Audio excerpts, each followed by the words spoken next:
This is where the fun begins. Hello there. How's it going?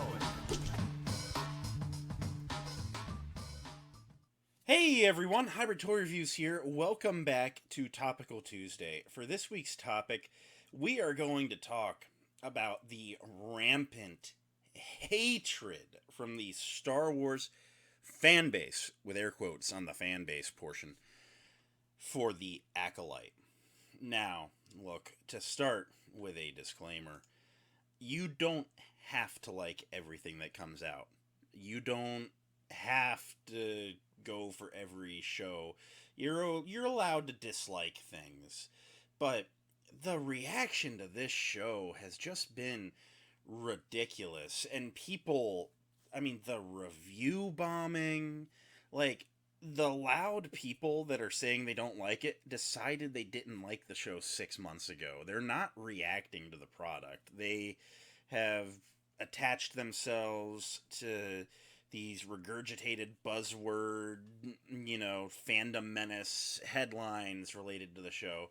And it's just terrible, and I'm going to react to some of it. So, look, The Acolyte, yeah, might not be the strongest Star Wars offering that's ever been offered. But let's not sit here bashing it, because I got to do the early theater premiere of it, and, like, I drove home feeling like Star Wars was alive and well and wonderful, and I had seen something amazing.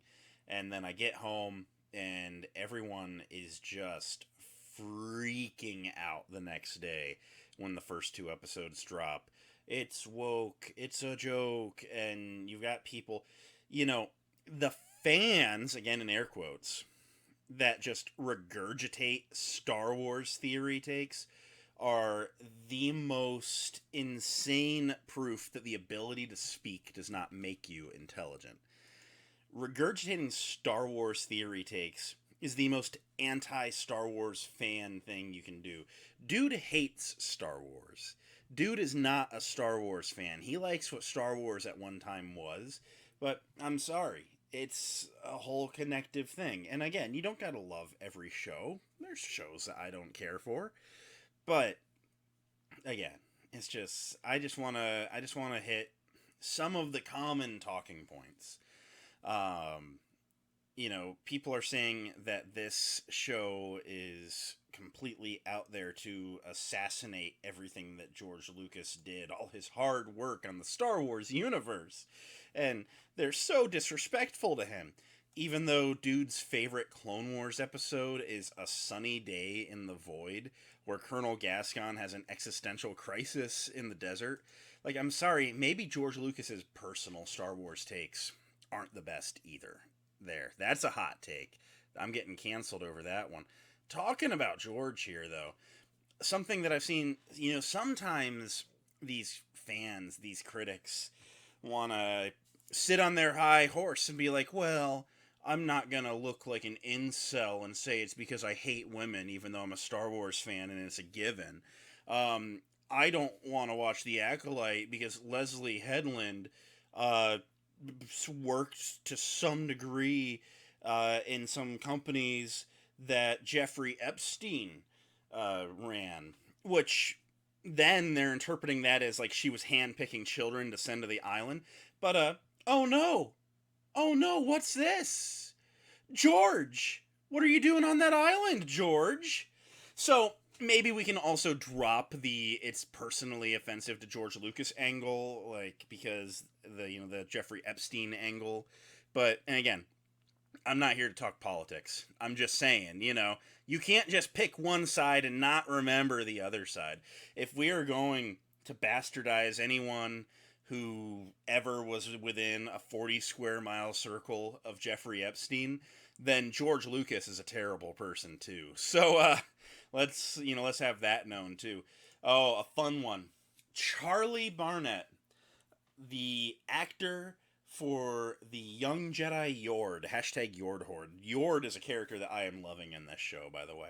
He's a little bit of a jerk, but he's just like a mega rule follower, and it's like I can tell he's gonna have some character development. Like I'm watching them cook with Yord. Yord's cooking. In an interview, accidentally was talking about, Star Wars scenes before, and he accidentally said Anakin blew up the Death Star instead of Luke.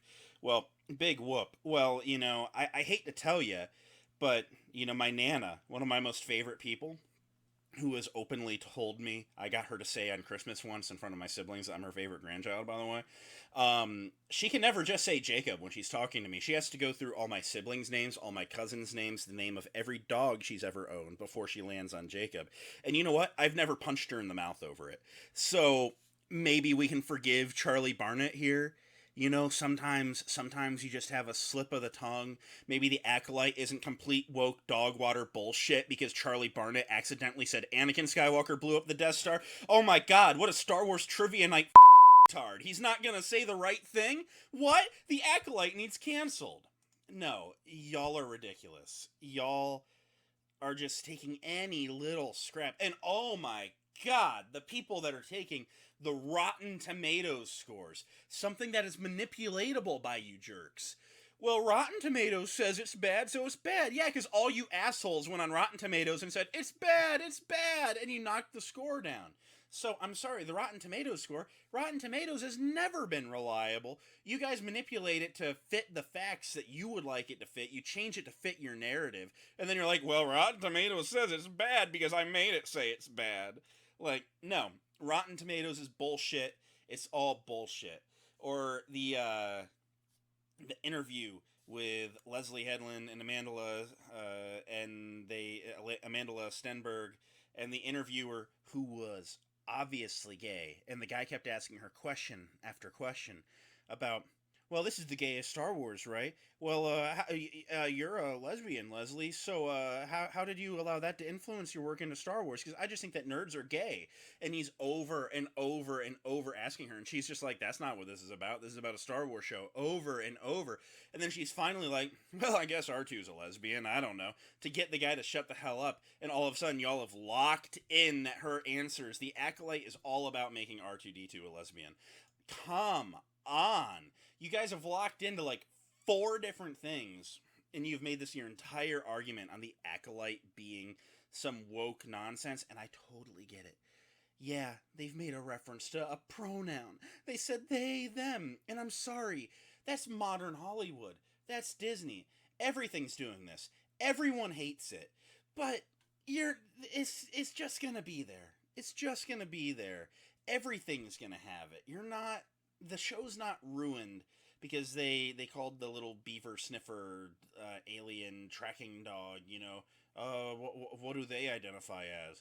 Like, big whoop. Okay, the Acolyte's woke garbage. Y'all are just, Star Wars fans suck. I did a Topical Tuesday a few months back about how Star Wars fans make me ashamed to say I'm a Star Wars fan. And here y'all are, proving me right, once again.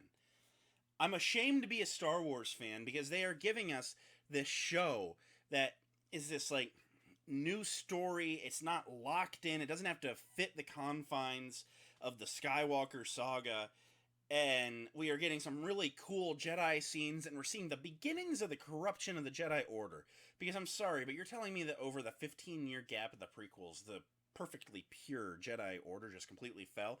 No, they're showing us the cracks in the foundation that have been long standing in this series. They're so fearful about losing political favor with the Republic that they're like, yeah, we're not going to tell them that there might or might not be a Sith around. Like, I'm just saying, they're filling in some gaps here, but they're so far away that they can tell us a cool story because none of the characters are going to matter.